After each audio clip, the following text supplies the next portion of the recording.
Elena, una mujer cuya vida había sido una sinfonía de promesas rotas y esperanzas desvanecidas, se encontraba en un punto de quiebre. Sus 40 y pocos años le pesaban como si fueran 80, cada arruga en su frente un mapa de las preocupaciones que la asediaban.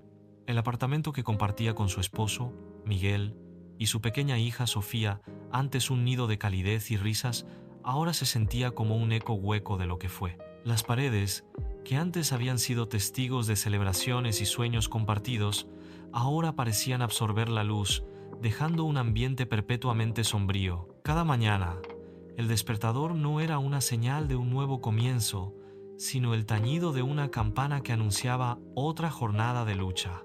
El aroma del café, que solía ser un consuelo, ahora solo le recordaba los gastos que se acumulaban. Sobre la mesa de la cocina, una pila creciente de facturas sin pagar se burlaba de su impotencia, cada sobre un recordatorio de la precaria situación económica en la que se encontraban desde que Miguel perdiera su empleo meses atrás. El zumbido constante de la nevera vacía era una banda sonora irritante para su ansiedad. Pero la carga más pesada no era la financiera, aunque ésta aplastaba su espíritu día tras día. Era el peso invisible de la desesperanza, la sensación de que cada puerta se cerraba con un estruendo final, dejando solo oscuridad detrás. Su sonrisa, antes espontánea y luminosa, se había convertido en una mueca forzada, reservada para Sofía, un intento desesperado de proteger la inocencia de su hija de la sombra que los envolvía. Las noches eran largas, pobladas por el insomnio y el eco de sus propios pensamientos ansiosos, un torbellino de «¿y sí?», que la dejaba exhausta antes de que amaneciera. Se sentía como un barco a la deriva, sin velas ni timón, a merced de una tormenta implacable. La comunicación con Miguel se había reducido a monosílabos, a la discusión de lo esencial, siempre teñida de la tensión no dicha de sus fracasos. Las risas de Sofía, aunque eran la única luz en su mundo, a menudo le provocaban una punzada de culpa. ¿Cómo podía ella ofrecerle un futuro digno con tanta incertidumbre? Se había vuelto cínica, desconfiada de cualquier promesa, incluso de las suyas propias. La fe, que alguna vez había sido un ancla en su vida, se sentía ahora como un recuerdo lejano, una melodía olvidada en medio del estruendo de sus problemas. ¿Cómo podía Dios permitir tanta aflicción? ¿Dónde estaba la misericordia, la providencia, cuando más la necesitaba? Estas preguntas, sin respuesta, la carcomían, erosionando lo poco que quedaba de su paz interior.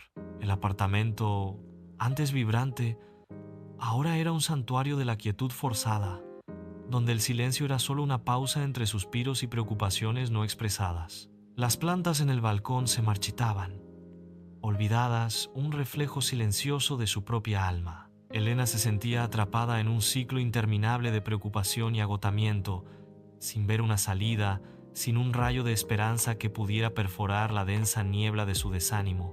Un día, mientras buscaba distracción en el televisor, su mirada se detuvo en un canal local. Una mujer mayor, de rostro sereno y ojos amables, hablaba con una voz suave pero firme. No era un sermón grandilocuente, sino una conversación íntima sobre la resiliencia. Elena, que normalmente habría cambiado de canal, se encontró escuchando. La mujer, doña Isabel, mencionaba un pequeño centro comunitario donde ofrecían apoyo y un espacio para la reflexión. Algo en su voz, una calidez genuina, resonó en el corazón endurecido de Elena. No era la promesa de una solución mágica, sino la invitación a un espacio de calma, algo que Elena anhelaba desesperadamente. Al día siguiente, con una mezcla de escepticismo y una pizca de curiosidad, Elena se encontró frente a la puerta del centro. El aire era diferente allí, impregnado de un olor a café recién hecho y a libros viejos, un contraste bienvenido con el ambiente sofocante de su hogar. Doña Isabel la recibió con una sonrisa que parecía ver más allá de su fachada de cansancio. No hubo preguntas intrusivas, solo una taza de té de hierbas y una invitación a sentarse. Durante varias semanas, Elena asistió al centro, escuchando en silencio las charlas de doña Isabel sobre la vida, la fe y la fortaleza interior. Un día, doña Isabel habló sobre la gratitud, no como un sentimiento superficial, sino como una disciplina profunda. Elena, con los brazos cruzados y una expresión de incredulidad, pensó: gratitud, ¿por qué? ¿Por las facturas impagadas? ¿Por la incertidumbre?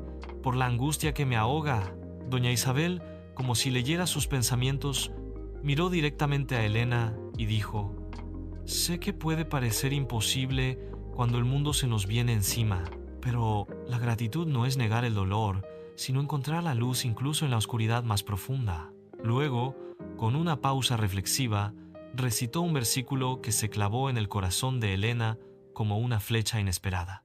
Dad gracias en todo, porque esta es la voluntad de Dios para con vosotros en Cristo Jesús. 1 Tesalonicenses 5:18. Elena sintió una mezcla de irritación y una extraña resonancia. ¿En todo? ¿Cómo podía ser esa la voluntad de Dios? Le parecía una burla cruel a su sufrimiento, pero la imagen de doña Isabel, con su paz inquebrantable, la hizo dudar de su propio cinismo. Doña Isabel continuó, explicando que el versículo no pedía gratitud por el mal, sino gratitud por en medio, por de él. Es una elección, dijo, una decisión activa de buscar lo bueno, por pequeño que sea, incluso cuando lo malo parece abrumador. Es reconocer que, a pesar de las circunstancias, todavía hay bendiciones, todavía hay vida, todavía hay la promesa de Dios.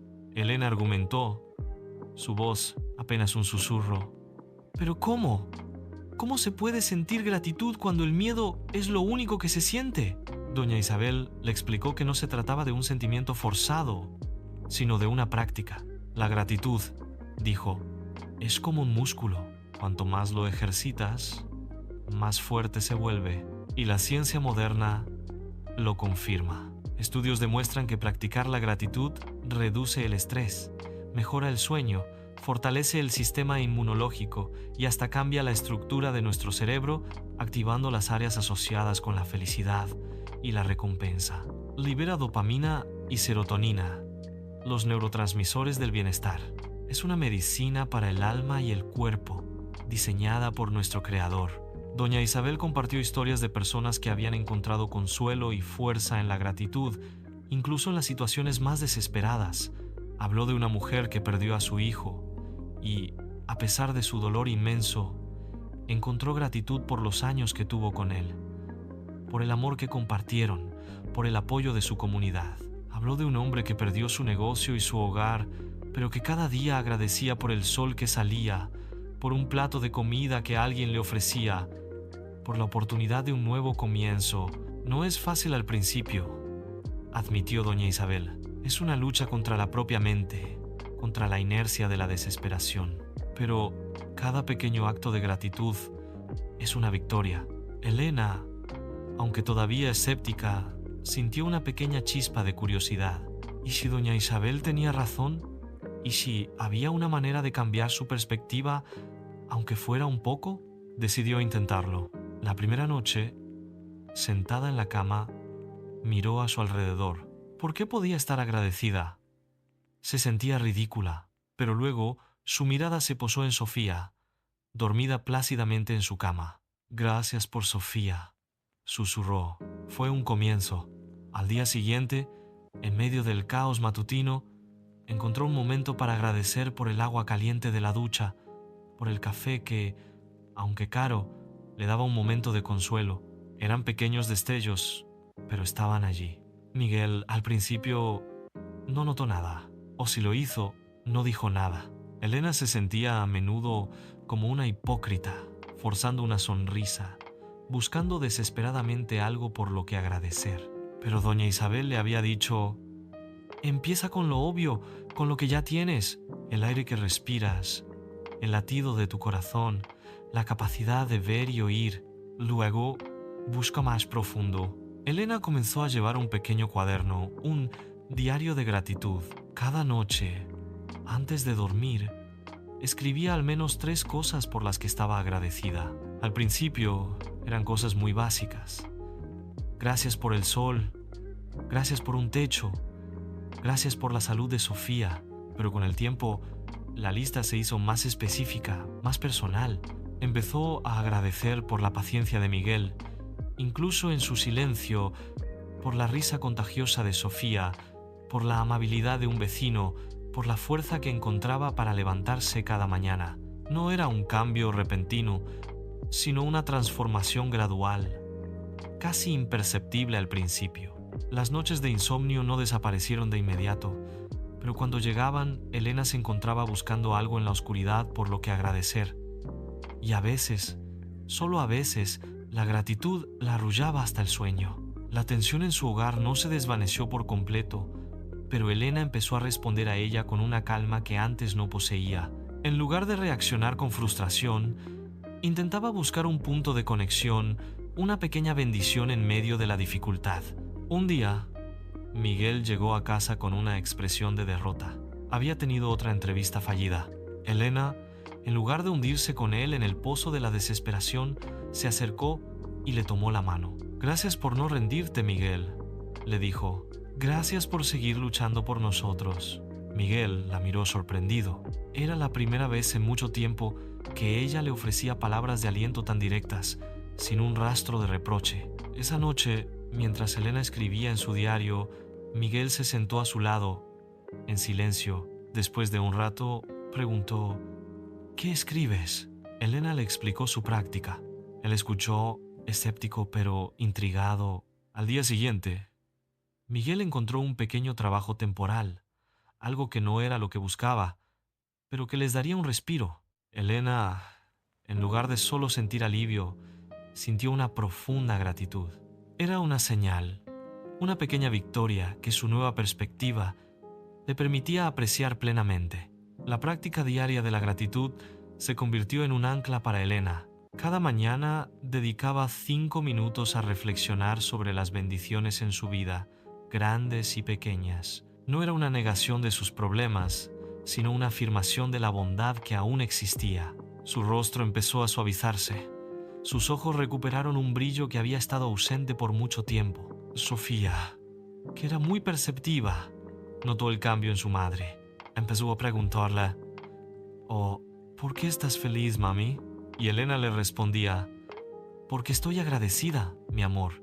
Agradecida por ti, por papá, por este día». Incluso, Sofía comenzó a señalar cosas por las que estaba agradecida, transformando la atmósfera del hogar. Miguel, al ver la transformación en Elena y el impacto positivo en Sofía, empezó a unirse a ella en pequeños gestos de gratitud. No llevaba un diario, pero a menudo, al final del día, le decía a Elena: «Hoy estoy agradecido por la comida caliente», o «Gracias por tu paciencia conmigo». No todos sus problemas financieros desaparecieron de la noche a la mañana, pero la forma en que los enfrentaban cambió radicalmente. Ya no eran víctimas de las circunstancias, sino supervivientes con una fe renovada. La gratitud les había dado una resiliencia inquebrantable, una paz que trascendía las dificultades. Elena comprendió que la voluntad de Dios no era que sufrieran, sino que encontraran la fuerza y la alegría incluso en medio de la prueba.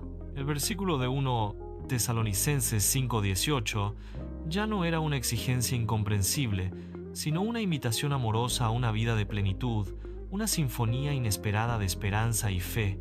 Su corazón, antes un eco hueco, ahora resonaba con una melodía de agradecimiento, una melodía que, al ser compartida, transformaba no solo su vida, sino la de todos a su alrededor.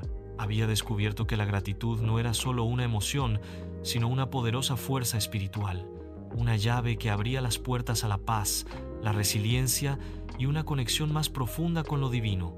Y en esa conexión encontró la verdadera riqueza.